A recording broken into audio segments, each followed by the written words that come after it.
एक छोटे से गांव में रमेश नाम का एक युवक रहता था, जिसकी हाल ही में शादी हुई थी। उसकी पत्नी का नाम था प्रीति।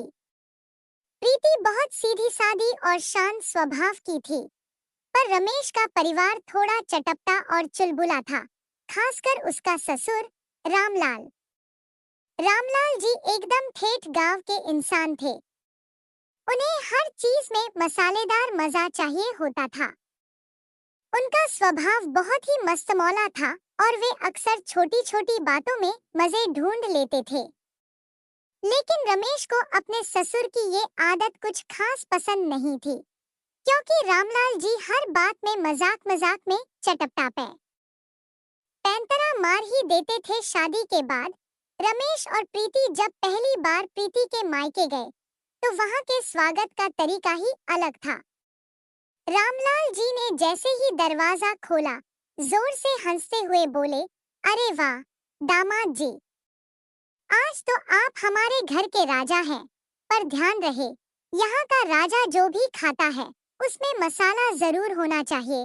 रमेश को लगा कि शायद यह मजाक है, लेकिन असल में रामलाल जी ने पूरे खाने में इतना तीखा और मसालेदार खाना बनवाया था कि रमेश को खाना खाते खाते पसीने छूटने लगे।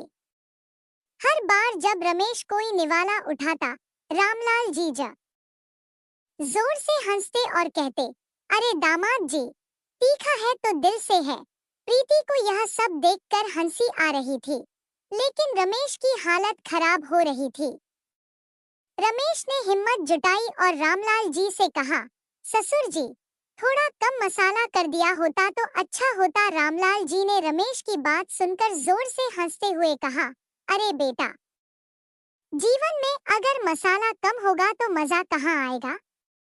हमारी जिंदगी भी तो एक थाली की तरह है, जिसमें हर मसाले का स्वाद होना चाहिए। रमेश मन ही मन सोच रहा था कि इस ससुर जी को कैसे समझाया जाए कि सबकी पसंद अलग होती है।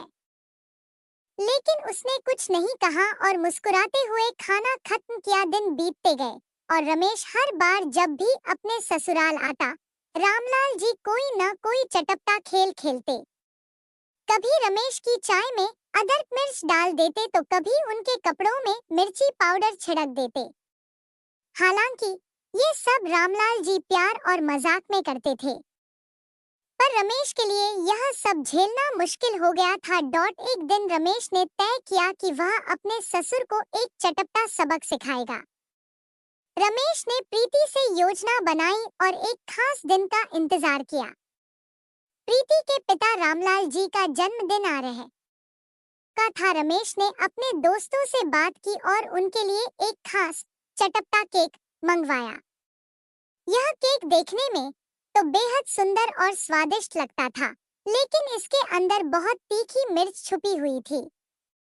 रमेश ने तय किया कि इस बार रामलाल जी को खुद उनके चटपटे शौक का मजा चखाया जाएगा। जैसे ही केक काटा गया, रामलाल जी ने सबसे पहले एक बड़ा टुकड़ा खाया। कुछ ही देर में उनकी आंखें फटी की फटी रह गईं और उनका चेहरा लाल हो गया। उन्होंने पानी मांगते हुए कहा, अरे दामाद जी, ये तो बहुत तीखा है। रमेश ने मुस्कुराते हुए कहा, ससुर जी, जिंदगी का मजा तो मसाले में ही है ना। रामलाल जी ने रमेश की बात सुनी और जोर से हंस पड़े। उन्होंने कहा, अरे तुम तो मुझसे भी बड़े शरारती निकले। लेकिन आज मुझे समझ आ गया कि कभी कभी कम मसाले में भी मजा आता है। उस दिन के बाद से रामलाल जी ने अपने चटपटे खेलों में थोड़ी कमी कर दी और रमेश और रामलाल जी के बीच एक नया प्यारा रिश्ता बन गया। दोनों अब एक दूसरे की टांग खींचने में पीछे नहीं रहते थे, लेकिन एक दूसरे की पसंद का भी ध्यान रखते थे और इस तरह रमेश और उसके चटपटे ससुर के बीच का रिश्ता और भी मजबूत और मजेदार हो गया।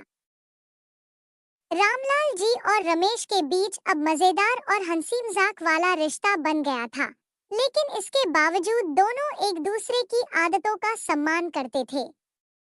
हालांकि रामलाल जी की चुलबुली आदतें आसानी से छूटने वाली नहीं थी। वो हर मौके पर कुछ न कुछ नया करने की कोशिश करते रहते थे। एक दिन रामलाल जी को एक और शरारत सूझी। गांव में एक बड़ा मेला लगने वाला था और उन्होंने सोचा कि इस बार रमेश को वहां घुमाने के बहाने एक नया मजेदार खेल खेला जाए। प्रीति और रमेश को उन्होंने खास तौर पर मेला देखने का न्योता दिया। मेले का माहौल बहुत ही हर्षोल्लास से भरा था। चारों ओर दुकानों पर खाने पीने की चीजें, खिलौने, कपड़े और लोकल कारीगरी के सामान से सजावट थी।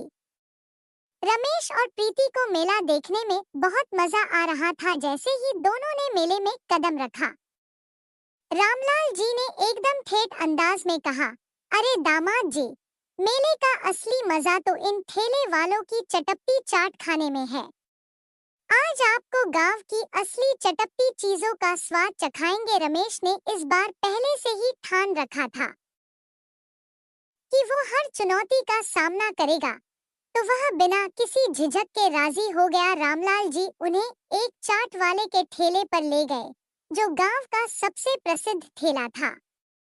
वहां की चटपटी पानी पूरी और आलू टिक्की मशहूर थी, लेकिन रामलाल जी ने चुपके से दुकानदार को इशारा कर दिया कि रमेश की प्लेट में ज्यादा तीखा मसाला डाला जाए। रमेश ने जैसे ही पहला निवाला खाया, उसकी आंखों में पानी आ गया और मुंह से आह निकल पड़ी। लेकिन इस बार रमेश ने खुद को संभाला और चेहरे पर कोई शिकन नहीं आने दी। उसने मुस्कुराते हुए कहा, वाह ससुर जी,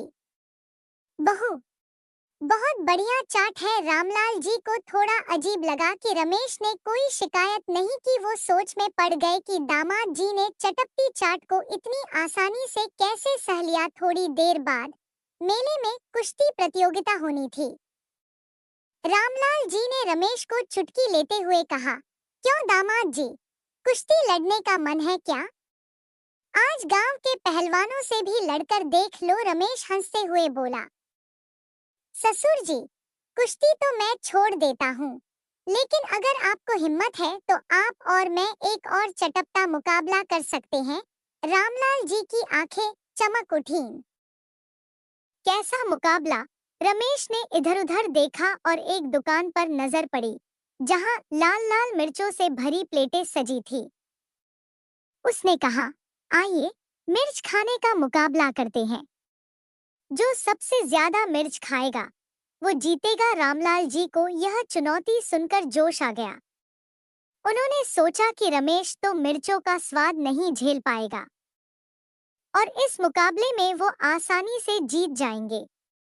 दोनों ने दुकान से मिर्ची की प्लेटें मंगवाईं और मुकाबला शुरू हुआ। पहली मिर्च जैसे ही रमेश ने खाई, उसका चेहरा लाल हो गया, लेकिन वह बिना रुके दूसरी मिर्च खाने लगा। उधर रामलाल जी भी एक-एक करके मिर्च खा रहे थे, लेकिन पांचवी मिर्च के बाद उनके माथे पर पसीना आना शुरू हो गया। रमेश ने देखा कि रामलाल जी की हालत बिगड़ने लगी थी, लेकिन वो रुके नहीं। आखिरकार 10वीं मिर्च के बाद रामलाल जी ने हाथ खड़े कर दिए।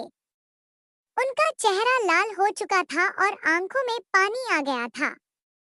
उन्होंने हंसते हुए कहा, बस दामाद जी, अब और नहीं खाया जाता, तुम जीत गए। रमेश भी मिर्च खाने के बाद अब आराम महसूस कर रहा था, लेकिन उसने रामलाल जी से कहा, ससुर जी, असली जीत तो आपकी है। आपने मुझे यह सिखाया कि मजा मसाले में है, लेकिन कभी-कभी सादगी में भी उतना ही आनंद होता है। रामलाल जी ने हंसते हुए रमेश को गले लगा लिया और कहा, बिल्कुल ठीक कहा।